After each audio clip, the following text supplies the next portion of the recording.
E aí pessoal, beleza? Tudo bem com vocês? Bem-vindos aqui ao canal do Cablan. Nessa vídeo eu vou fazer aqui a avaliação diagnóstica de entrada aí. Número do caderno é M1208 aí. Eu vou oferecer esse vídeo aqui para Maria Luísa Chaves, que pediu nos comentários aí para eu fazer esse caderno. Então vamos lá, hein? Questão 1. Observe abaixo o gráfico de uma função polinomial RR do primeiro grau. Tá aqui uma reta.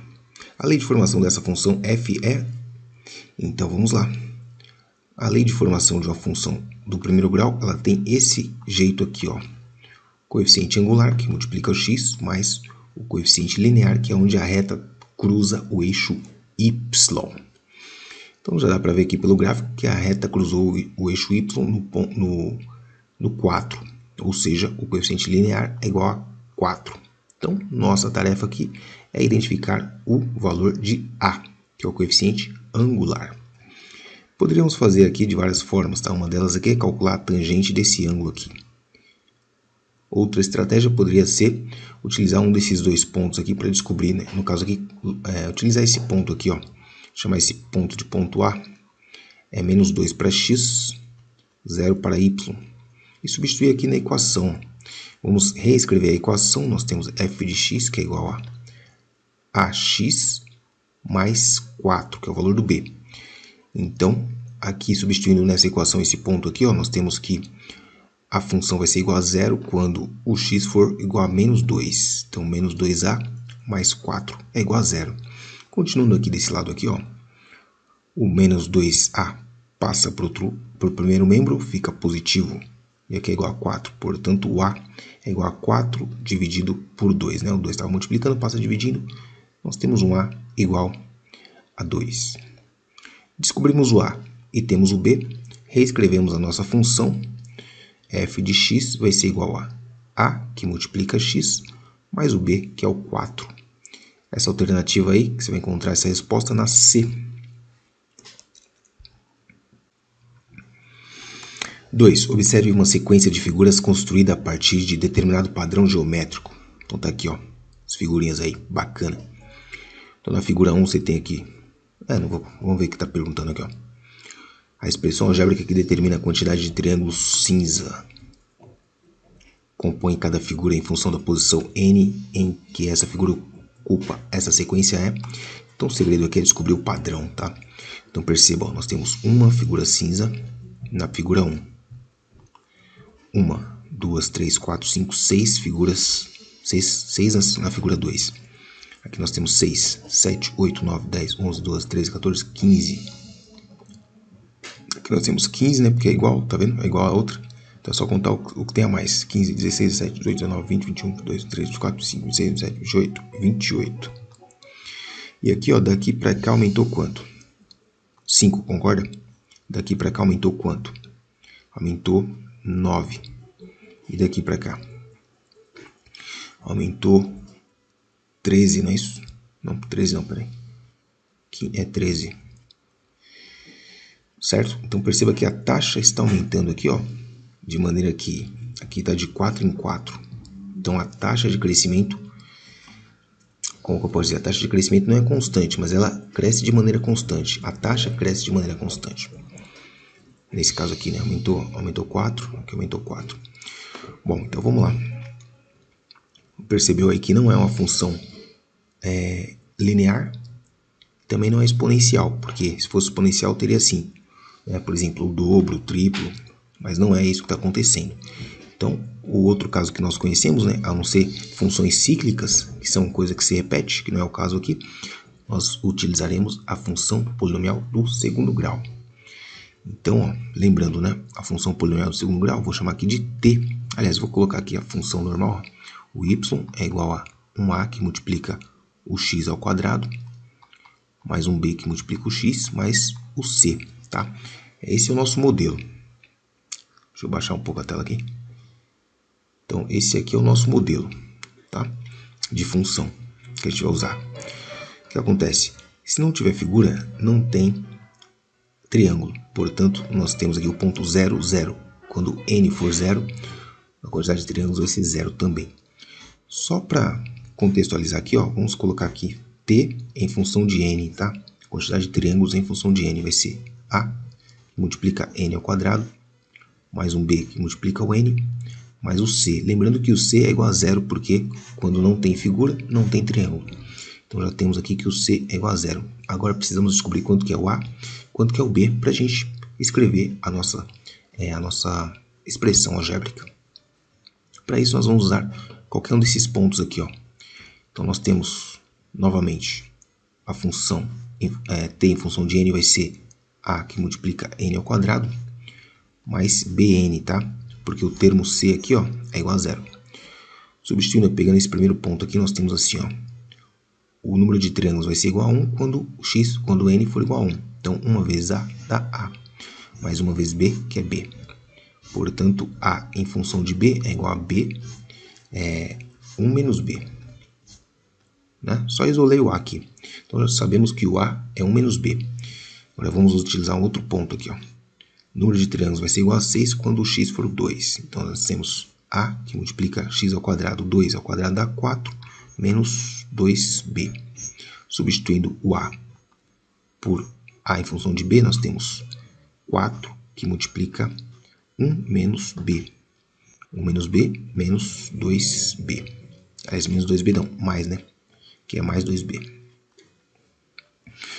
Aplicando o distributivo ali, nós temos que o 6 é igual a 4 menos 4b mais 2b. Ou seja, 4 vem para cá ficar negativo. Então, nós temos 6 menos 4 que vai dar 2. 4 menos 2 que vai dar 2 negativo, né? Que tinha 4 negativo com menos 2. O menos 2 passa a dividir, nós temos o valor do b, que agora o valor do b é igual a 1 negativo, porque o menos 2 leva o sinal. Então, b é igual a menos 1. Então, a gente vem aqui e descobre o a. O a é igual a 1 menos 1. Portanto, o a é igual a 1 positivo. Aliás, 1 positivo, ó. O a é igual a 1 mais 1, que é 2. Descobriu o b, descobriu o a.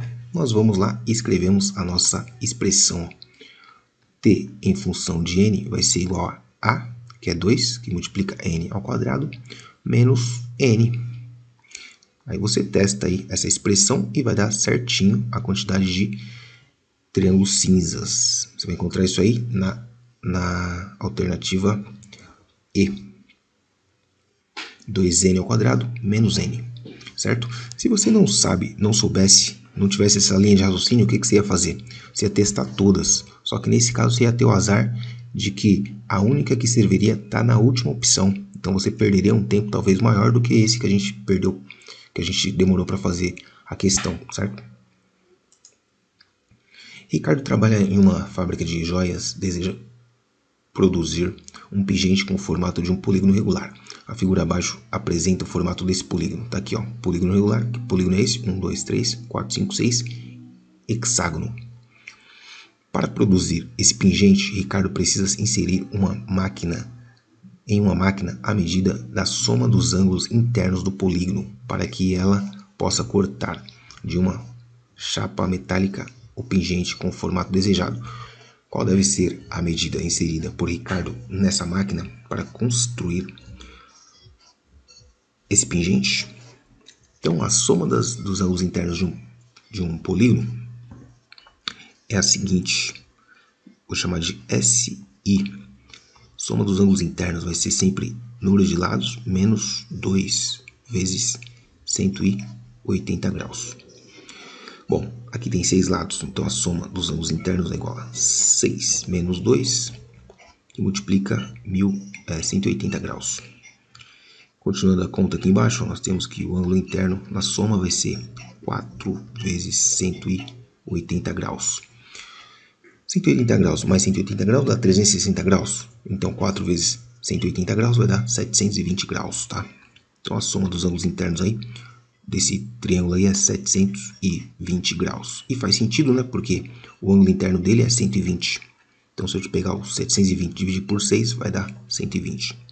Alternativa B. Ele quis a soma, né? Tá escrito ali, ó. Só recapitulando, ó. Cadê? Ele quis a soma dos ângulos. Tá vendo aqui? Medida da soma dos ângulos internos. Daniel tinha uma determinada quantia em sua carteira. Gente, estou falando assim bem baixo porque eu estou gravando aqui de madrugada, tá bom? Ele gastou um terço dessa quantia no supermercado, ele restou R$ 330. Qual foi a quantia que Daniel gastou no supermercado? Então, Daniel tem uma determinada quantia. Falou de quantia que você não conhece? Chama de X. Então, ele tinha uma determinada quantia e gastou um terço dessa quantia, menos um terço dessa quantia. Restou R$ 330. Um inteiro menos um terço vai sobrar 2 terços de X, que é igual a R$ 330. O 3 está dividindo, passa multiplicando, nós temos que o 2x é igual a 3 vezes 330 vai dar R$ 990. O 2 está multiplicando, passa dividindo, nós temos que o x é igual a 990 dividido por 2. Perdoa essa letra feia aí, mas é o que está tendo. 90 dividido por 2 é 45. E 900 dividido por 2 é 450. R$ 495. Alternativa D.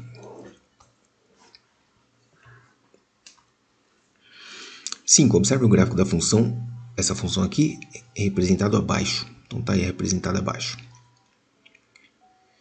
De acordo com esse gráfico, a função f é negativa no intervalo. Então ela é negativa nesse intervalo aqui, entre 1 e 3. Entre 1 e 3, tá? Então quer dizer, o 1 ela não é negativa, ela é igual a zero. Então tem que ser aqui, bolinha aberta, nesses dois números aqui, certo? Nesse caso aqui, essa questão, ela não tem resposta certa, tá? Porque aqui o intervalo teria que ser assim, né? Aberto em 1 e aberto em 3. Né? Que ela é negativa só nessa parte aqui de baixo. Então não tem alternativa correta, beleza? 6. Observe abaixo o gráfico de uma função polinomial de segundo grau. Qual o valor máximo que essa função assume? Gente, o valor máximo é o valor do y, tá? Então o valor do y máximo aqui, é o 4. Tá aqui, no vértice. Então é só ir para o abraço. Um grupo de investidores observou durante 7 horas o preço das ações de um banco. Após essa observação, eles concluíram que o preço dessas ações, ao longo desse tempo, se comportou de acordo com a relação P de x igual a x² sobre 4 menos 2x mais 5. Nessa relação, o x corresponde ao tempo decorrido em horas de observação e P de x corresponde ao preço dessas ações, calculado em dezenas de reais. De acordo com essa relação, após quanto tempo do início das observações, essas opções apresentam um menor preço, ou seja, o valor de mínimo, tá? P de x mínimo. Então aqui nós vamos utilizar o valor, as coordenadas do vértice, tá? Que no vértice nós temos o valor de mínimo ou de máximo, dependendo do sinal do coeficiente A. Então daqui a gente tira, o A é positivo, igual a 1/4. O B é negativo, igual a menos 2. E o C é positivo, igual a 5. Certo? São os coeficientes aqui que eu peguei aqui na equação. Y do vértice. Y do vértice é igual a menos delta sobre 4A. Vamos calcular o delta. O delta é igual a B², ou seja, 4 mais, no caso aqui é menos, né? Menos 4 vezes A vezes C. Menos 4 vezes A vezes C vai dar quanto aqui, 4 vezes A vai dar 1, né? Porque 4 vezes 1/4 dá 1. Vezes C vai dar 5. 4 menos 5 vai dar menos 1. Substituindo aqui, então, nós temos menos delta sobre 4 vezes A, ou seja, 4 vezes 1/4, que é 1. Então, o y do vértice vai ser 1. Portanto, aí, 1 hora. Alternativa D. Carlos é um marceneiro, fabrica um móvel, um modelo de arca com 6 peças de madeira, 2 delas com formato de pentágono regulares e 4 com formato de retângulos. Esse modelo utiliza uma dobradiça que permite com que sua tampa, enquanto aberta, fique apoiada sobre a própria arca. Observe no desenho abaixo a indicação do ângulo máximo de abertura que essa dobradiça permite. Então vai ter aqui esse ângulo aqui, né? Esse ângulo aqui. Então ele é o replemento aqui, desse ângulo aqui de dentro aqui. Ou seja, A soma dos dois tem que dar 360 graus. Então precisamos saber apenas o ângulo interno para a gente conseguir calcular o ângulo, esse ângulo aqui da dobradiça.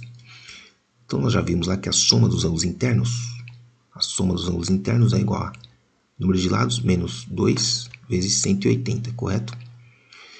Então perceba que nós temos 1, 2, 3, 4, 5 ângulos internos. Então a quantidade de ângulos é igual à quantidade de vértices.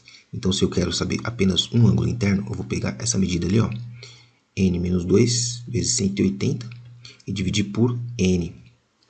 Então aqui vai ficar assim, ó, I é igual a 5, né, que é o pentágono, 5 menos 2 vezes 180 dividido por 5. Fazendo essa conta aí, você vai chegar no resultado que 3 vezes 180 vai dar 540 graus dividido por 5, que vai dar um ângulo de 108 graus. É o ângulo interno de um pentágono, 108 graus. Legal, agora a gente precisa saber o replemento aqui, ó. Então, que é quanto que falta para chegar em 360 graus. Falta 252, alternativa D, que é aqui o de fora. Esse de fora mais o de dentro tem que dar 360. Considere a função. Essa função aqui definida por 3x menos 6. O gráfico dessa função está representado em... Perceba que é uma função do primeiro grau. Então, todos os gráficos têm que ser uma reta. E aqui a gente vai descobrir aonde que ela corta o eixo x e aonde que ela corta o eixo y, tá? Para isso, você vai calcular aqui, ó, a função para x igual a 0 e o x quando a função for 0. Começando com x igual a 0, nós temos que o y vai ser igual a 3 vezes 0, que é 0, menos 6, tá?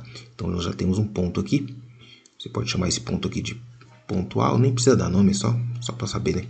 Mas vou organizar aqui, ó, ponto A, 0 para x, menos 6 para y.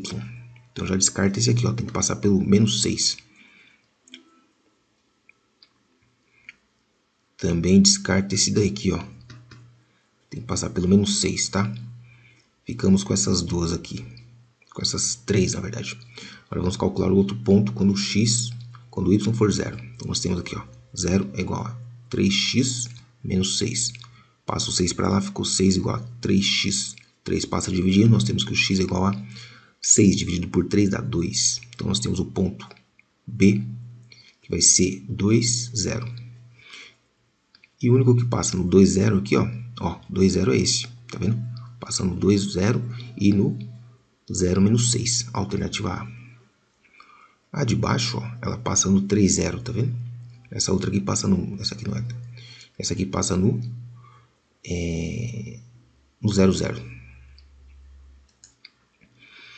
Observe o sólido geométrico abaixo. Uma planificação da superfície desse sólido está representada em... Então, nós precisamos de duas tampas, que são círculos, e um retângulo, que é a área da lateral. Você vai encontrar isso aí na B, né? Lembrando que aqui, ó, apesar de ter duas tampas, né, não é as duas do mesmo lado, né? É uma de cada lado.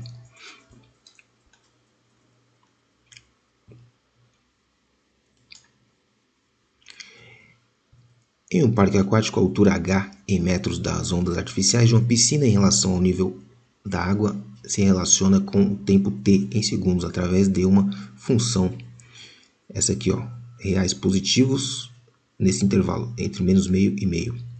Observe na figura abaixo o gráfico dessa função. Então vai aqui, ó, menos meio e meio.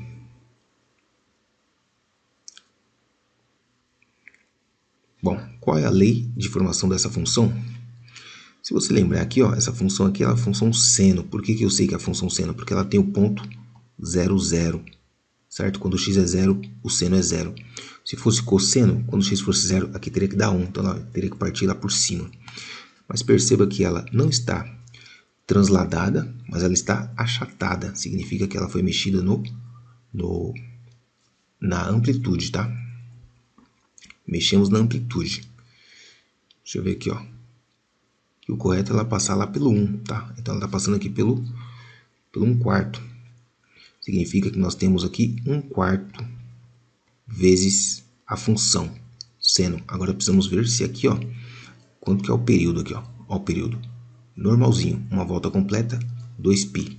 Então tá perfeito, não foi mexido aqui dentro do arco. Então é essa a função h de t. Você vai encontrar isso aqui, ó, na C, certo? O 4 dividindo a função seno, aliás, aqui é seno de t, né? É função de t, seno de t. 12. Observe o radical apresentado no quadro abaixo. Tá aí o radical. Qual é a potência que representa esse radical? Propriedades das potências. Potência de expoente fracionário.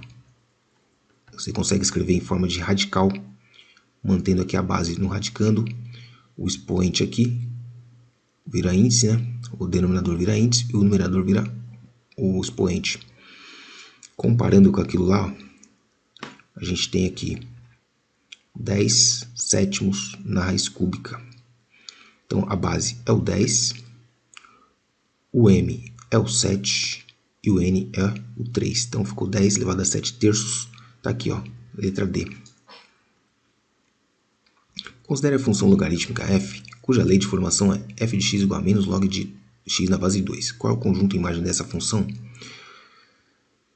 Bom, você tem que lembrar aí, ó, do logaritmo, né?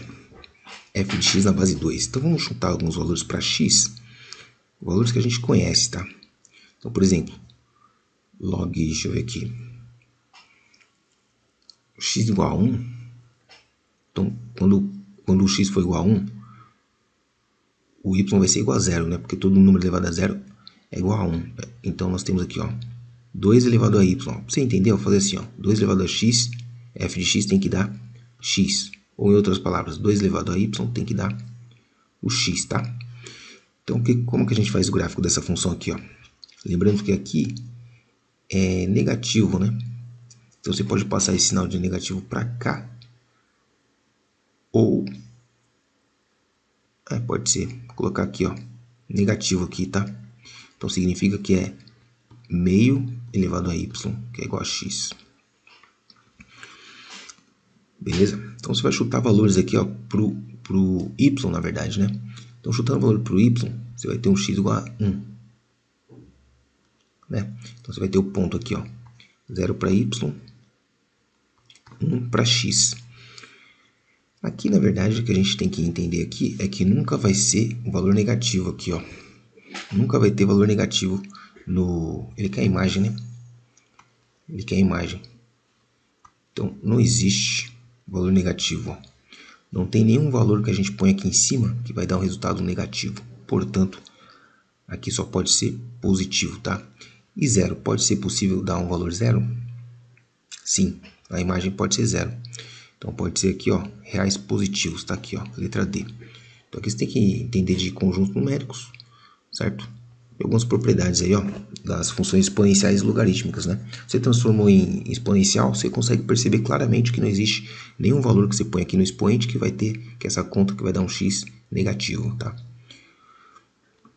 Lembrando que a imagem é o valor do f de x, tá? Que tá aqui em cima, aqui.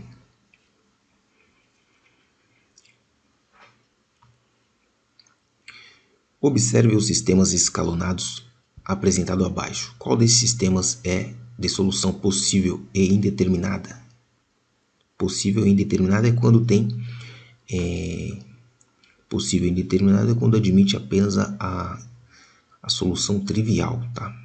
Solução trivial. Então, vamos ver aqui, ó.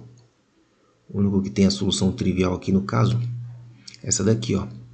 O z igual a 0, substitui aqui, vai dar um y igual a 0. Se você substituir aqui e aqui, vai dar um x igual a 0. Então, a única que admite como solução apenas a trivial, ela é possível e indeterminada, tá?